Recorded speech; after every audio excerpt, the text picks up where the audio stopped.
kabar Anda hari ini? Inside News kembali hadir menjumpai Anda. Sejumlah informasi teraktual, tajam, dan terpercaya telah kami siapkan untuk Anda. Bersama saya, Pakik Biru Langit. Dan saya Divania Sofi. Inilah Inside News selengkapnya. Ini dia 3 berita utama kita sore ini. Jalan rusak akibat truk pasir merugikan warga. Sri Sultan Hamengkubuwono ke-10 kembali menggelar acara open house setelah 4 tahun vakum. Menjelajah keindahan Pasar Triwindu Solo yang khas dengan barang antik dan unik. Berita pertama hari ini datang dari Sleman, Yogyakarta. Akibat tambang kapur, jalan sepanjang kurang lebih 200 meter di Desa Preng, Sumberharjo, Kecamatan Prambanan, rusak berat akibat dilewati oleh truk pengangkut kapur. Beginilah kondisi jalan yang dilalui oleh truk pengangkut kapur yang berlalu lalang setiap harinya. Kondisi jalan yang rusak berat dengan banyak lubang di sepanjang jalan serta aspal yang sudah tertutup dengan debu-debu kapur.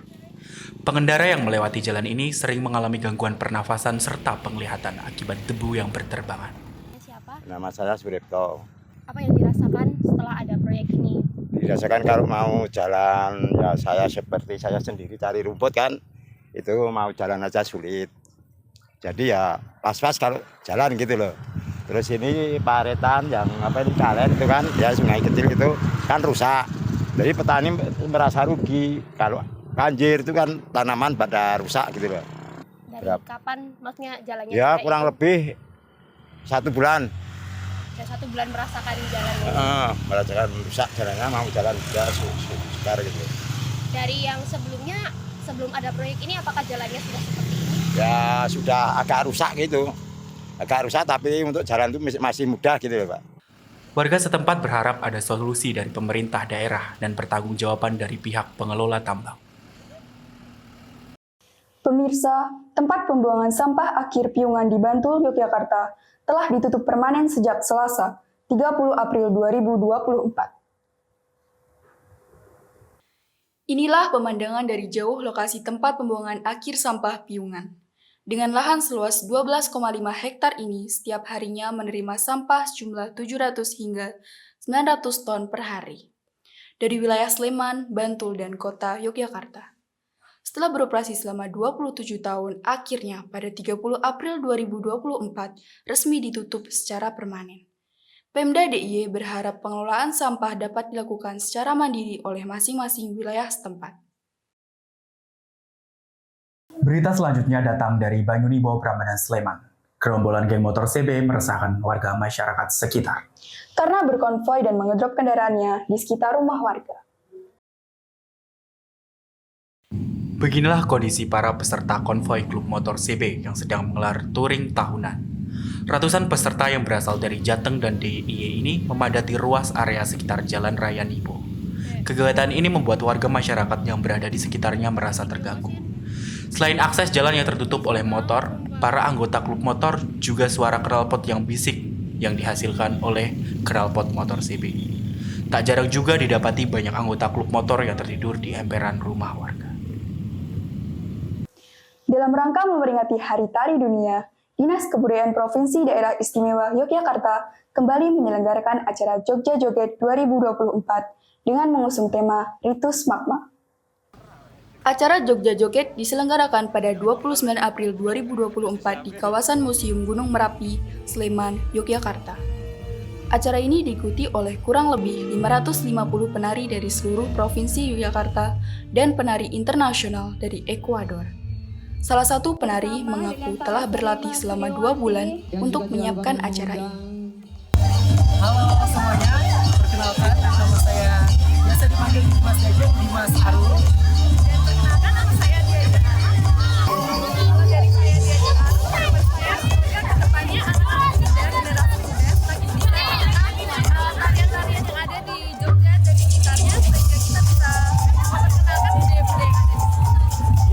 Dari saya juga bahwa saya melihat bagaimana penampilan dari setiap penari-penari di seluruh daerah istimewa Yogyakarta sangatlah luar biasa. Saya berharap Jogja Joget ini bisa menjadi wajah baru dari kebudayaan yang ada di Yogyakarta. Oh, sebenarnya sudah baru ya, sudah lama, tapi mungkin bisa lebih mendunia lagi dan bisa mengangkat khususnya anak muda untuk mencintai kebudayaan kita, khususnya di daerah istimewa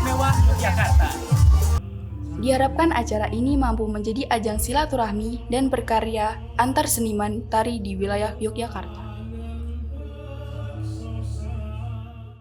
Pemirsa, nonton bareng Timnas U23 lawan Irak memperebutkan juara ketiga Piala Asia kembali digelar.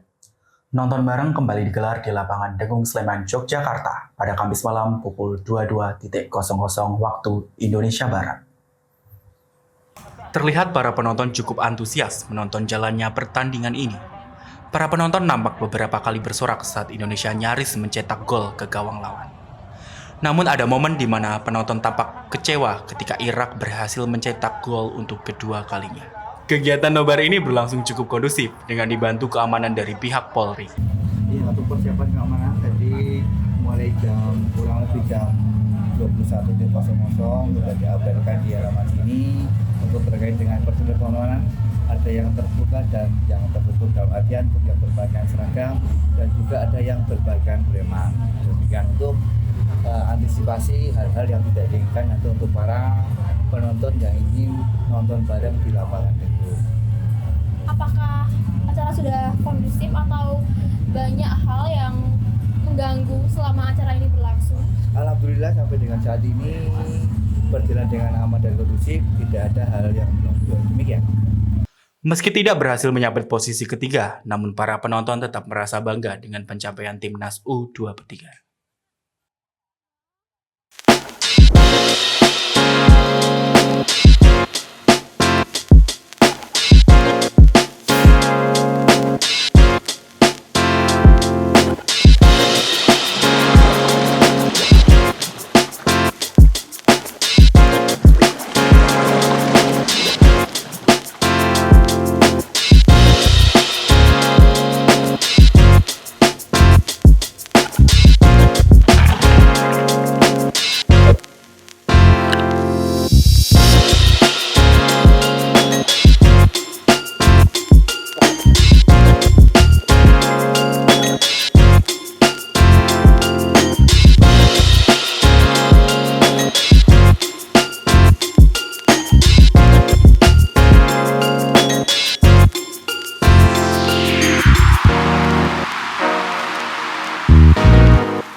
Demi mendukung kesehatan mental dan mencegah kasus bunuh diri bagi para mahasiswanya, Universitas Amikom Yogyakarta kembali meluncurkan layanan konseling gratis bagi para mahasiswa. Direktorat Kemahasiswaan Universitas Amikom Yogyakarta mengumumkan peluncuran layanan konseling psikologi. Klinik psikologi yang diperuntukkan bagi seluruh sivitas akademika Universitas Amikom Yogyakarta. Tujuan dirilisnya unit ini untuk membantu para sivitas akademisi Amikom yang memiliki masalah psikologi. Baik, perkenalkan nama saya Sarah Zita Diah Anggita. Saya dosen di Universitas Amikom Yogyakarta dan ditugaskan sebagai koordinator bidang kesejahteraan mahasiswa. Untuk layanan bimbingan konseling mahasiswa, sebenarnya ini sudah berjalan sejak berdiri ya. Jadi layanan ini diberikan kepada mahasiswa melalui dosen wali. Nah, selama ini untuk kebutuhan mahasiswa tentang konseling akademik dan akademik itu ada di dosen wali. Nah, kemudian mulai tahun ini di bulan Mei 2024 ya, mengingat juga kesadaran lembaga terhadap mental health di mahasiswa, akhirnya kami meningkatkan layanan konseling ini dengan bekerja sama dengan Puskesmas Depok 2. Jadi layanannya selain melalui dosen wali masing-masing, bisa juga melalui layanan psikolog yang ada di Puskesmas Depok 2. Karena kebetulan di Amikom ini belum ada program studi psikologi, jadi kami masih memanfaatkan pihak ketiga. Harapannya nanti jika ini layanannya sudah berjalan dengan baik, kami akan buka juga untuk layanan di kampus sehingga mahasiswanya bisa langsung melakukan layanan konseling di kampus, seperti itu. Walau sekarang masih belum banyak yang tahu akan layanan ini, namun semoga dapat membantu sivitas akademisi yang membutuhkan. Mitos Pulung Gantung di wilayah Gunung Kidul, Yogyakarta dinilai menjadi alasan masyarakat untuk melakukan gantung diri. Bagaimanakah upaya masyarakat dan pemerintah dalam mengedukasi dan mengurangi kasus gantung diri di Gunung Kidul? Mari kita simak liputan berikut ini. Di wilayah Kabupaten Gunung Kidul, Yogyakarta, yang terkenal dengan mitos pulung gantung yang dipercaya oleh masyarakat sebagai penyebab seseorang melakukan gantung diri. Namun, meskipun pulung gantung masih dipercaya sebagai faktor utama gantung diri oleh masyarakat Gunung Kidul, Dinas Kesehatan Kabupaten Gunung Kidul menyatakan bahwa faktor ekonomi, kesehatan, dan sosial merupakan alasan dari seseorang untuk melakukan gantung diri. Dalam periode tahun 2024 ini, berapakah jumlah angka bunuh diri di Gunung Kidul? Spesifik untuk kasus gantung diri, dari Januari sampai Juni 2024 ini tercatat 15 kasus bunuh diri. Ya ini harapan kami mudah-mudahan tidak nambah lagi, Pak. Ya karena tadilah faktor-faktor yang tadi menyebabkan seperti itu. 15 sampai Juni 2024. Kasus gantung diri ini didominasi oleh usia lansia. Namun, ada beberapa lansia yang tidak jadi melakukan percobaan bunuh diri dan memiliki kisah yang menyentuh hati. Kalau simbah yang Mbah Supinam itu tadi, jadi kan merasakan penyakitnya yang tidak kunjung sembuh dalam jangka waktu 4 tahun. Ya, mereka kalau tanpa ada dampingan dari relawan dan keluarganya juga mendapatkan masukan-masukan ya dari kita ya pasti simbah itu kan merasa kok aku kayak gini gitu loh, penyakitku nggak kunjung sembuh. Itu pasti dia tuh akan berpikiran yang tidak itu tadi, ingin mengakhiri supaya sudah tidak sakit lagi, ingin mengakhiri supaya aku tidak merepotkan anak dan keluarga, seperti itu. Dukungan dari keluarga, masyarakat, dan lembaga sosial seperti LKS sangat membantu dalam proses penyintas bangkit dari keterpurukan. Jadi selama ini Dinas Sosial itu lebih kepada menangani ketika seseorang sudah bunuh diri. Nah, keluarga yang ditinggal orang yang bunuh diri atau dampak dari terjadinya bunuh diri. Tapi kalau pencegahannya ini mungkin banyak bekerja sama dengan Dinas Kesehatan, dengan yayasan-yayasan yang punya perhatian pada kasus-kasus bunuh diri Gunung Kidul. Contohnya misalnya Yakum, kemudian juga yayasan yang namanya Yayasan Imaji ya Pak ya. Imaji ini memang khusus bergerak di bidang kejiwaan. Jadi mereka ini kemudian bekerja sama dengan Dinas Kesehatan juga dengan kami, bagaimana memperhatikan masyarakat yang diindikasi punya potensi untuk melakukan bunuh diri. Nah, rata-rata yang kita perhatikan adalah terutama kalau dinas sosial itu yang berada dalam kondisi miskin. Peningkatan angka depresi di wilayah Yogyakarta membuat Pusat Kesehatan Masyarakat atau Puskesmas menyediakan layanan psikologis untuk penanganan depresi. Yogyakarta yang terkenal dengan kebudayaan dan pendidikannya kini menunjukkan perhatian serius terhadap kesehatan warganya. Pemerintah daerah Yogyakarta telah mendirikan unit kesehatan psikologi di setiap puskesmas. Di Puskesmas Kota Yogyakarta, layanan psikologi hanya dikenakan biaya Rp7.000 per kunjungan dan gratis bagi pemegang KTP Kota Yogyakarta karena ditanggung oleh Jaminan Kesehatan Daerah. Hingga saat ini, terdapat 60 unit puskesmas yang menyediakan layanan psikologi yang tersebar di seluruh wilayah Yogyakarta.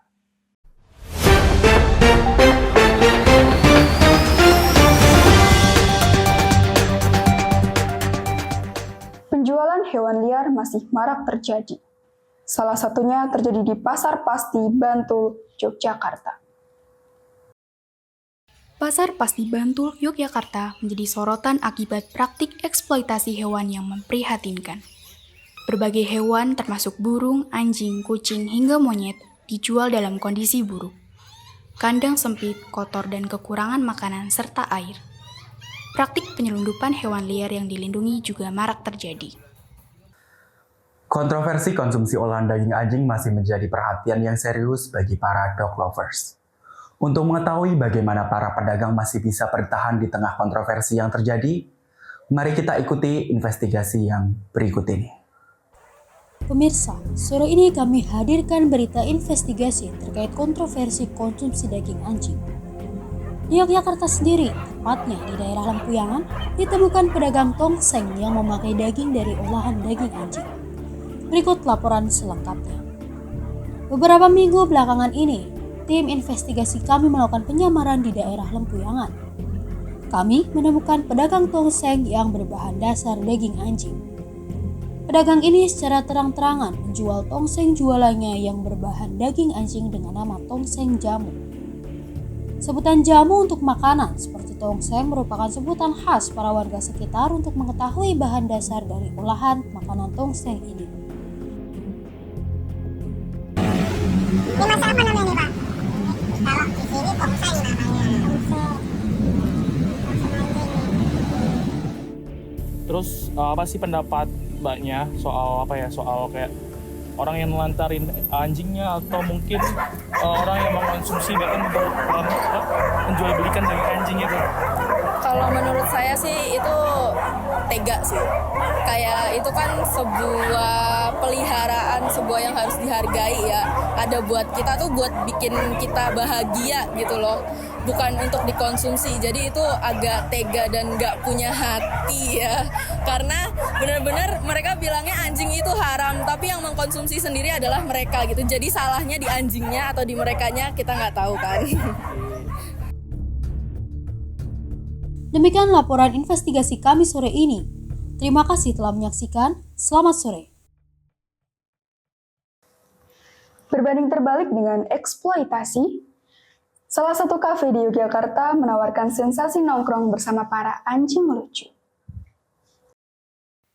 Yogyakarta kini memiliki kafe unik yang mengusung konsep bermain bersama anjing. Kafe Pet Saga menawarkan pengalaman istimewa bagi para pecinta hewan, di mana pengunjung bisa menikmati hidangan lezat sambil bermain dengan anjing-anjing yang ramah dan terlatih. Saya Angger ya, selaku admin di sini. Kita berdiri itu dari akhir tahun 2022. 2022? Ya. Berarti after COVID ya misalnya? Iya, after COVID. Terus yang biasanya orang yang nitip, di sini juga bisa nitip gitu? Bisa, kita bisa menyediakan penitipan untuk kucing, kemudian grooming untuk anjing atau kucing, sama kita ada cat cafe-nya sih. Berarti cuma di sini only cat sama dog juga ya? Iya. Dengan suasana yang nyaman dan interaktif, Pet Saga menjadi destinasi favorit baru di Yogyakarta. Pesen dong yang rekomendasi kemarin. Halo, namaku Idin. Baru-baru ini aku mencoba untuk memulai pola hidup baru. Tapi kayaknya gak enak ya.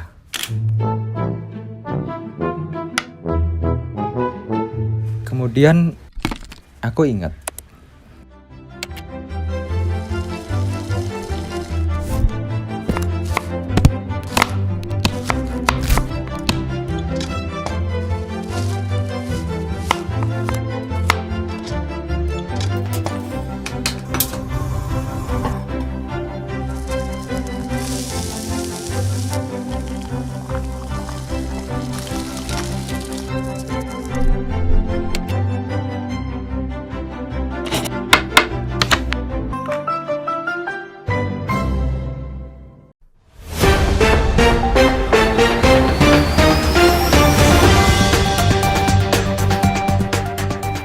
Aktivitas berburu takjil menjelang berbuka puasa menjadi momen yang menyenangkan di bulan Ramadan.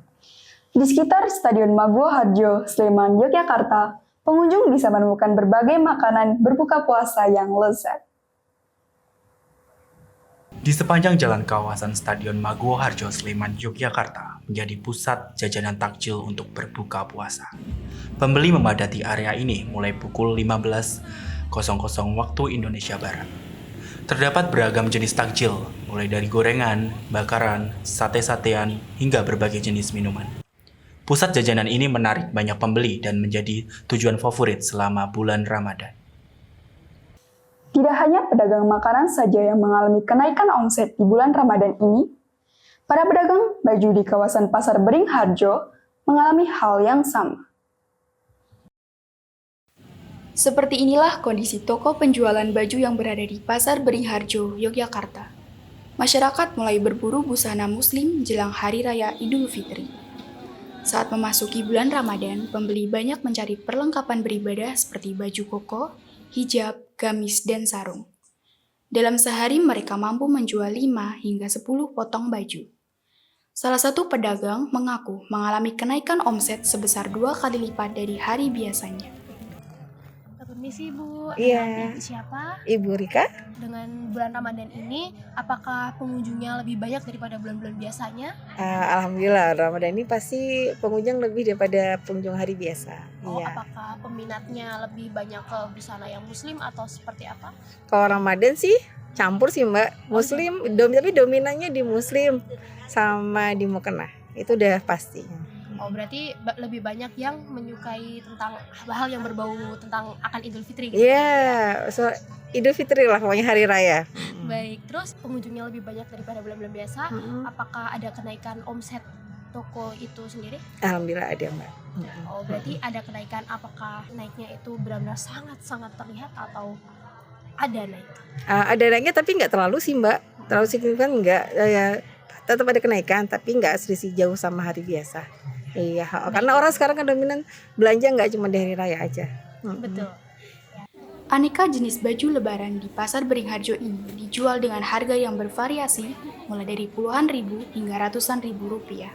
Setelah hampir 4 tahun vakum, keluarga Keraton Ngayogyakarta Hadiningrat kembali menggelar acara open house. Melihat antusiasme masyarakat, Pemda DIY menampung 3.000 orang untuk bersilaturahmi dengan Gubernur DIY, Sri Sultan Hamengkubuwono ke-10. Acara open house ini diselenggarakan di Bangsal Kepatihan, Kompleks Keraton Yogyakarta. Acara ini berlangsung selama 1 hari, mulai pukul 9.00 waktu Indonesia Barat hingga 12.00 waktu Indonesia Barat, yang terbagi menjadi 3 sesi setiap 1 jam. Antusiasme masyarakat Yogyakarta sangat tinggi dilihat dari berbagai latar belakang dan usia pengunjung yang datang. Banyak yang rela mengantri lama, bahkan datang dari sebelum acara dimulai. Gimana kesan-kesannya setelah bertemu? Ya senang kita bisa hatinya senang. Ya, Soalnya yang saya juga. idam-idamkan pokoknya seumur-umur belum tahu ya kita harus sowan. Ya, ikut ngantri walaupun panas. Terus gimana? Apakah makanannya enak? Alhamdulillah. Enak Jawa. Sekali. Iya, Khas Jawa. Iya. Itu enak sekali. Tradisional ya.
Berbicara tentang akhir pekan, pasti identik dengan yang namanya liburan. Kami akan membawa kalian ke salah satu tempat wisata populer yang ada di kota Surakarta, Yaitu Pasar Triwindu yang terkenal dengan barang-barang antiknya.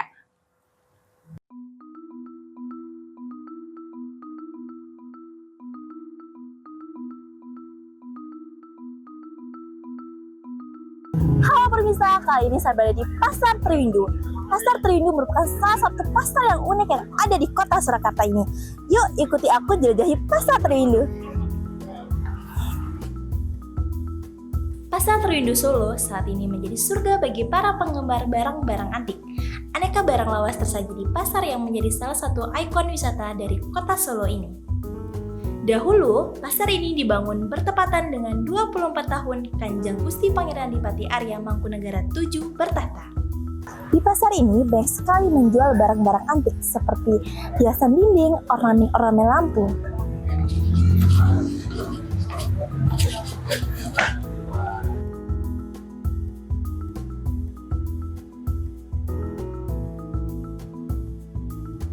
Sekarang saya mampir di salah satu toko yang banyak banget barang-barang antiknya.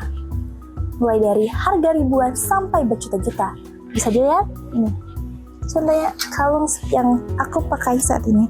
Bagus tidak? Dinamakan Triwindu karena berasal dari dua gabungan kata yaitu Tri dan Windu. Tri dalam bahasa Jawa berarti 3 dan Windu berarti 8 tahun. Setelah digabungkan maka Triwindu memiliki arti 24 tahun. Setelah puas mengeksplor lantai 1, yuk sekarang ikuti aku ke lantai 2. Penasaran kan apa saja yang ada di lantai 2? Let's go!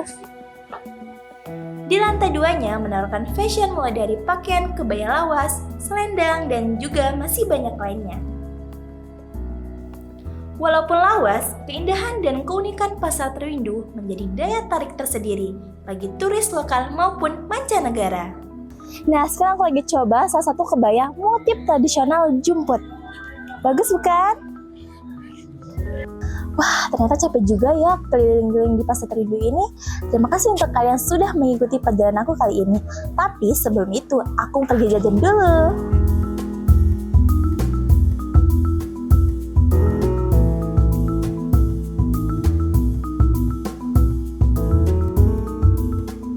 Berpindah ke Gunung Kidul yang terkenal dengan wisata alamnya. Salah satunya adalah air terjun Sri Getuk yang menawarkan pemandangan indah dan menarik untuk dikunjungi.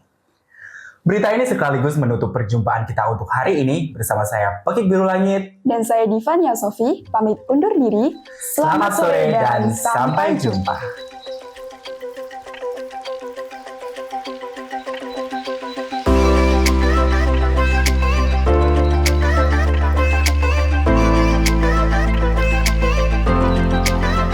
Yen. Hai pemirsa Inside News. Aku Zikri. Dan saya Yeni. Kebetulan kita lagi di mana, Yen? Di air terjun Sri Getuk. Lebih tepatnya ada di Gunung Kidul, Bleberan, Yogyakarta. Saksikan terus keseruan kami hanya di Inside News. Ayo.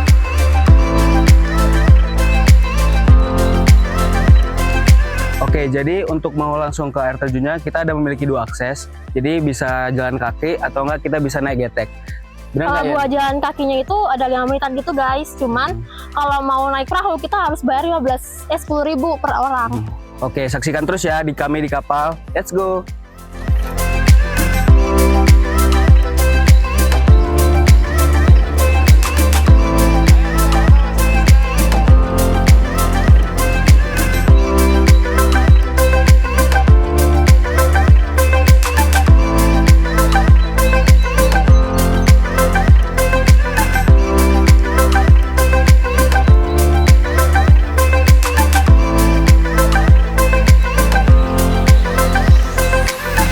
Teman-teman yang mau ke sini, aku saranin banget ini sebagai untuk pariwisata.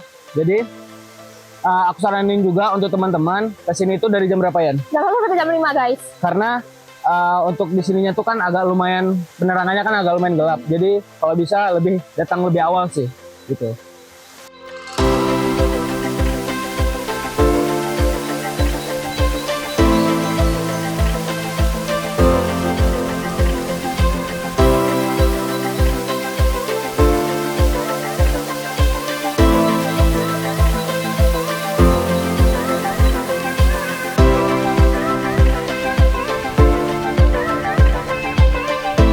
Nah, kayak yang aku bilang tadi sebelumnya, di sini juga antusias masyarakatnya juga banyak banget. Terus yang datang juga dari kalangan-kalangan lain. Dan kebetulan di sini fasilitasnya juga ada. Kayak misalkan disediakan pelampung dan juga ada perahu untuk antar jemput kita. Hawanya adem juga guys, walaupun kita perjalanan jauh nih, kita nggak nyesel sih sampai sini. Nah, jadi saksikan aja keseruan kita di sini. Mending kita berenang aja nggak sih? Ayo, Azik. Ayo, Yan. Nah, gimana teman-teman? Seru kan? Seru banget dong. Nah, lebih tepatnya kalau kalian mau ke sini, kalian bisa kemana ya? Ayo terjun Sri Getuk di Bleberan, Yogyakarta. Nah, jadi Mungkin sekian aja dari kami. Aku Zikri. Dan saya nih. Saksikan terus di Inside News. Ayo, baikin. Ayo.